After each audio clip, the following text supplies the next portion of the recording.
What happens when millions of buyers disappear, but home prices still refuse to fall? By every rule this market has ever followed, buyers pulling back should have been enough to break it. But this time, it wasn't. Open houses grew quiet. Sales slowed, offers vanished, and yet prices barely moved. Higher interest rates were supposed to bring prices down, but instead of correcting, the market froze. Sellers didn't panic, they pulled back. Builders didn't cut prices, they hid the cuts. And buyers were left stuck, staring at the same numbers month after month, wondering how this can possibly keep going. So the real question is this: what is actually holding this market up? And what happens when that force finally gives way? Welcome to Tax Hack Pro. Today, we are dissecting the frozen housing market and uncovering the hidden forces keeping prices high even as buyers vanish. Millions of buyers vanished. Why prices refuse to fall? What happens when millions of buyers disappear and nothing breaks? That was the promise everyone believed. Higher interest rates would cool demand. Demand would fall. Prices would follow.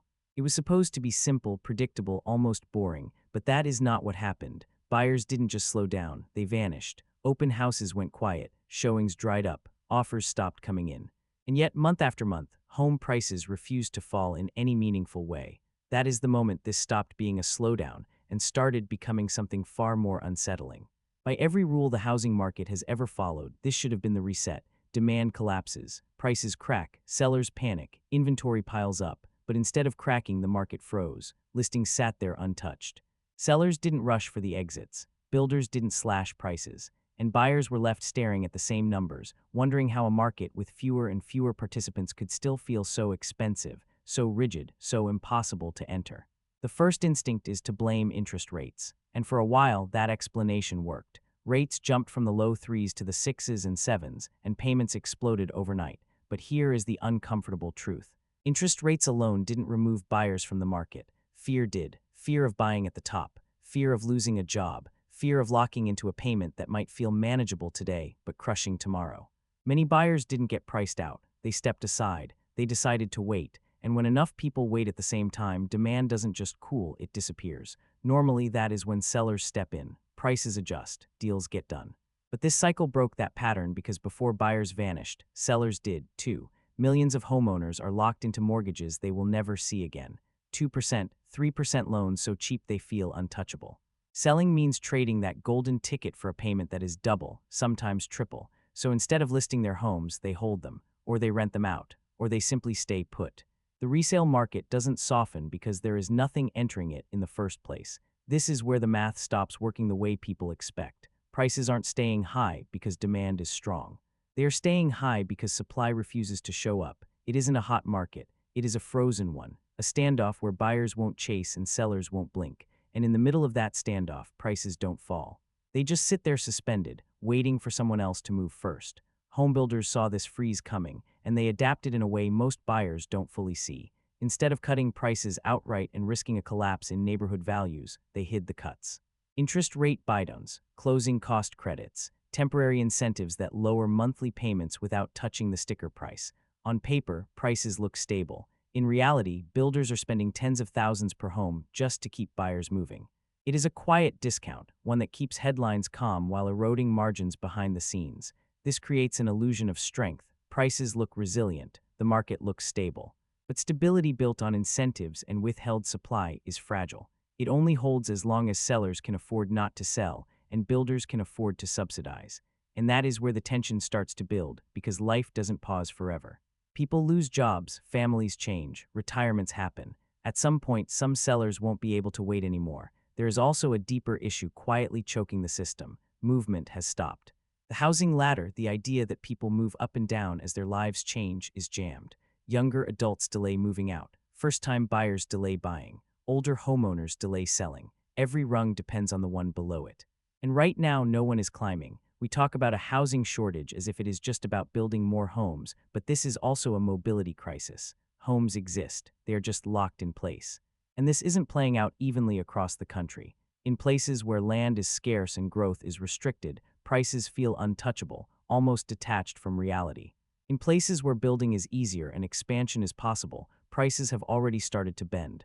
That gap is widening. The national headlines hide a market that is quietly splitting in two, and buyers sense it, even if they can't fully explain it. So here is the question that sits beneath all of this, the one no one likes to answer out loud. If millions of buyers are already gone and prices still won't fall, what happens when sellers finally start to move? What happens when life forces listings back onto the market, when 10 homes show up instead of one, when incentives aren't enough to keep deals together? This market isn't healthy, but it isn't collapsing either. It is holding its breath, suspended by locked-in rates, hidden discounts, and a shared fear of making the wrong move at the wrong time. And the longer that standoff lasts, the more violent the eventual shift could be. Because markets don't stay frozen forever. They either thaw slowly or they crack all at once. The only mystery left is which one comes first. Sellers disappeared before buyers ever did. Everyone keeps asking the same question. Where did all the buyers go? But that question misses the deeper truth. Before buyers ever stepped back, sellers had already vanished. Long before open houses went quiet and offers dried up, millions of homeowners had quietly made a decision of their own. They weren't selling, not now, maybe not ever. You can feel it in the neighborhoods where nothing changes. The same houses, the same cars, the same not-for-sale silence month after month. This isn't confidence, it is hesitation. And it is rooted in something the housing market has never dealt with at this scale before. Homeowners trapped inside historically cheap mortgages they know they will never see again. 2%, 3% loans so low they feel like a once-in-a-lifetime mistake to give up. Selling doesn't just mean moving. It means surrendering a financial advantage that shaped their entire cost of living. So sellers didn't panic when rates rose. They stayed, or they rented out their homes instead of listing them.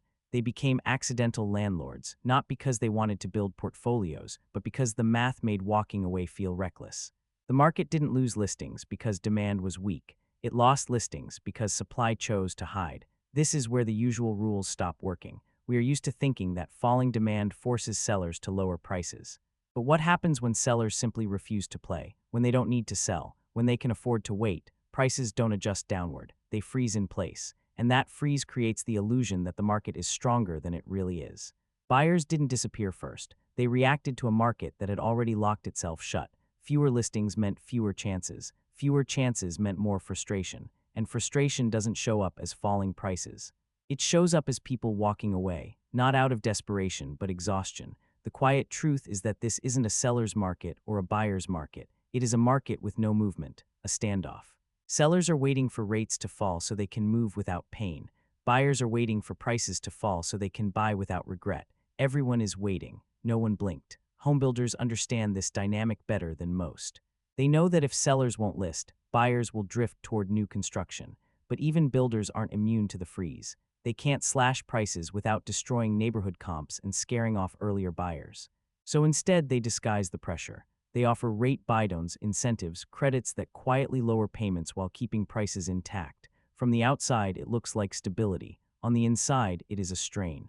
And this is where the emotional cost starts to surface. Buyers feel gaslit. They are told demand is down, but prices won't budge. They are told to wait, but nothing changes. Month after month, the same numbers stare back at them. Sellers feel trapped too, even if they won't admit it. They want to move closer to their family. They want to downsize. They want to retire. But the fear of resetting their finances keeps them frozen in place. This is how a market breaks without crashing, not with headlines and panic, but with paralysis. Homes exist, but they don't circulate. Inventory technically exists, but not where people need it. The housing ladder stops working when no one is willing to step off their rung, and it raises an uncomfortable question that rarely gets asked out loud. What happens when waiting is no longer an option? When a job loss forces a sale? When a medical bill makes renting impossible? When a life change overrides financial logic? The moment even a small number of sellers are forced back into the market, the balance shifts because prices that hold steady with 1 or 2 listings don't behave the same way when 10 appear at once. This is why the current calm feels deceptive. The absence of listings isn't proof of health, it is proof of delay. A market held together by hesitation can look stable right up until it isn't. And when sellers finally reappear, they won't trickle in evenly. They will arrive because something made waiting impossible. So before asking where the buyers went, it is worth asking a harder question. How long can sellers keep staying gone? And when they finally come back, will the market still recognize the prices it has been pretending are real? Homebuilders aren't cutting prices. They are hiding the cuts. At first glance, it looks like home prices are holding firm. New listings still show the same sticker prices. Model homes still advertise, starting from numbers that barely budge. And every headline seems to repeat the same idea: prices aren't coming down. But that surface-level stability is misleading because behind the scenes, home builders are cutting prices every single day. They are just doing it quietly in ways most buyers don't immediately see. This is the part of the housing market that feels almost theatrical. Builders know exactly how fragile confidence is right now. A visible price cut doesn't just affect one home, it resets expectations for an entire neighborhood. It spooks earlier buyers, it threatens appraisals, it sends a signal that something is wrong.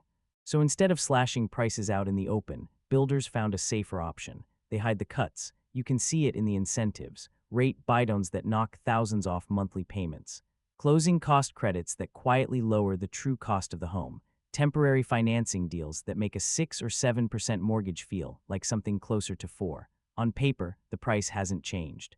In reality, the builder is absorbing tens of thousands of dollars to make the deal work. The cut is real. It is just invisible. This strategy didn't come out of nowhere. Builders are trapped between two pressures. On one side, buyers are stretched, cautious, and increasingly unwilling to chase prices. On the other side, builders can't afford a public price collapse. Their entire business model depends on volume and perception. If prices visibly fall, sales don't speed up. They stall. Buyers wait for the next cut, and the market enters a downward spiral no one can control, so builders walk a tightrope. They keep the headline price steady to preserve confidence, while quietly lowering the true cost just enough to keep deals alive. It works for now. Buyers who focus on monthly payments feel relief. The numbers finally start to look possible again, but something else happens at the same time. Buyers begin to feel uneasy. If prices aren't falling, why does every deal require so much behind-the-scenes help? That unease matters because it changes behavior. Buyers stop trusting the signal. They are told the market is stable, yet every offer comes with incentives that scream stress. Builders insist prices are firm, yet negotiate harder than ever. Once a buyer hesitates, the disconnect is subtle, but it builds, and markets don't like disconnects. There is also a human cost hidden in the strategy. Earlier buyers, the ones who bought before incentives exploded, watch quietly as new buyers get better deals without the price ever officially dropping. No one announces it, no one apologizes, but the feeling lingers. Did I overpay? Was my timing wrong? Builders know this is dangerous territory. That is why the cuts stay hidden. Public price reductions would turn quiet doubt into loud regret. From the outside, it looks like resilience. From the inside, it looks like a strain. Builders aren't protecting prices because demand is strong. They are protecting prices because demand is fragile, and fragile demand doesn't break loudly. It bends slowly, quietly, until one day it doesn't bend anymore. This is where the cliffhanger begins. Incentives work only as long as builders can afford them. Rate buy-downs aren't free. Credits eat into margins. Every deal is a cost the builder carries. In a market with strong volume, that cost gets spread out. In a slowing market, it concentrates. And when it concentrates, something has to give. The uncomfortable question is timing. How long can builders keep hiding the cuts before they are forced to make them visible? What happens when incentives stop pulling buyers off the sidelines? What happens when the next buyer says, if you can do all that, why not just lower the price? That moment matters because price psychology is contagious. Once buyers believe prices are truly negotiable, waiting becomes rational. And when waiting becomes rational, volume dries up even further. Builders know this. That is why they are fighting so hard to preserve the illusion of stability. But illusions don't last forever. They last until pressure finds an exit. Sometimes that exit is a sudden price adjustment. Sometimes it is a wave of concessions so large they can no longer be ignored. And sometimes it is simply silence as builders slow construction and wait for a market that feels safer. For now, prices look steady, but steadiness built on hidden cuts isn't strength. It is a pause. A carefully managed pause designed to buy time. And the longer that pause lasts, the more explosive the release can become. Because eventually, the market stops asking how much help it needs to close a deal and starts asking a far more dangerous question. What is this home really worth? The housing ladder is stuck. No one is moving. The housing market didn't slow down the way people expected. It seized up, not because homes vanished and not because people stopped wanting them, but because movement itself stopped. The ladder that once carried families from apartments to starter homes, from starter homes to something bigger, from big homes to downsizing, is frozen midair. No one is climbing. No one is stepping down. And when a ladder stops moving, everything above and below it feels the strain, and you can see it without looking at data. Young adults who plan to move out are still in their childhood bedrooms.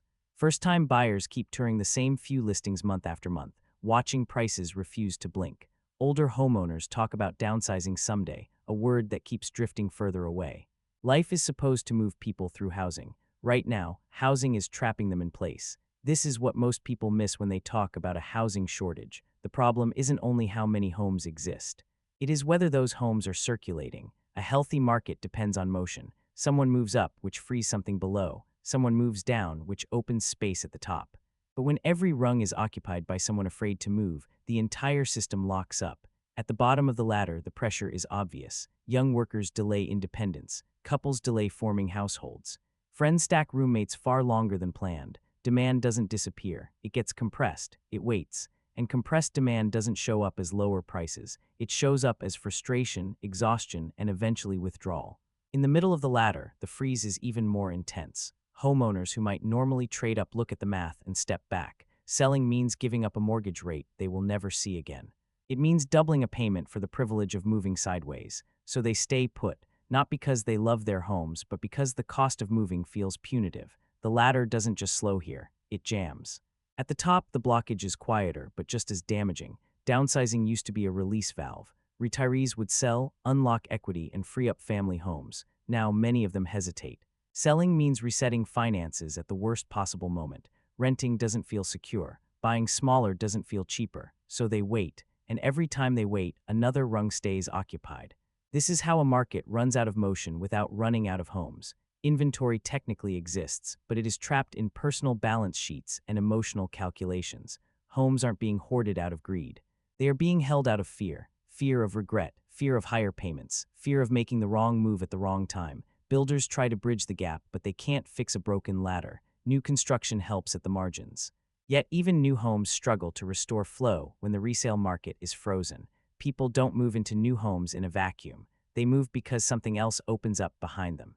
When that chain breaks, adding more links doesn't restore motion. It just adds weight. The emotional toll is easy to overlook, but it is everywhere. Buyers feel stuck waiting for a market that never seems to arrive. Sellers feel trapped in homes that no longer fit their lives. Everyone senses that something is off, but no one wants to be the first to move and discover they were wrong. Waiting becomes the safest option, even as it quietly makes the problem worse. This is why the housing ladder matters more than headlines about prices. Prices can stay high in a frozen market. They can even look stable, but stability without movement isn't healthy. It is paralysis, and paralysis spreads. When people believe nothing will change, they stop planning. They stop acting. They stop trusting the market to respond to their needs. The dangerous moment comes when waiting stops being possible, when a job change forces a move, when health issues demand downsizing, when family responsibilities override financial caution. Those moments don't arrive evenly. They cluster. And when they do, the ladder doesn't thaw gently, it jolts. That is the cliffhanger few are willing to confront. A market held together by hesitation can appear calm for a long time, but when movement finally returns, it rarely does so politely. The question isn't whether people will move again. Life guarantees that they will. The real question is what the market looks like when they do, and whether prices built on immobility can survive the moment the ladder starts moving again. The housing market right now isn't collapsing. It is stuck. Both buyers and sellers are waiting. And when waiting is no longer an option, the return of movement may come fast and abruptly. If you're trying to figure out whether to stay put or take the next step, like and subscribe to Tax Hack Pro and let us know in the comments where you see yourself in this market. We will keep breaking down what is quietly changing before it becomes impossible to ignore. Thank you for watching all the way to the end. If you found this video helpful, don't forget to hit the like button and subscribe to the channel so you won't miss our daily content. Now, feel free to check out some of the newest and best videos currently shown on your screen. Goodbye and see you in the next video.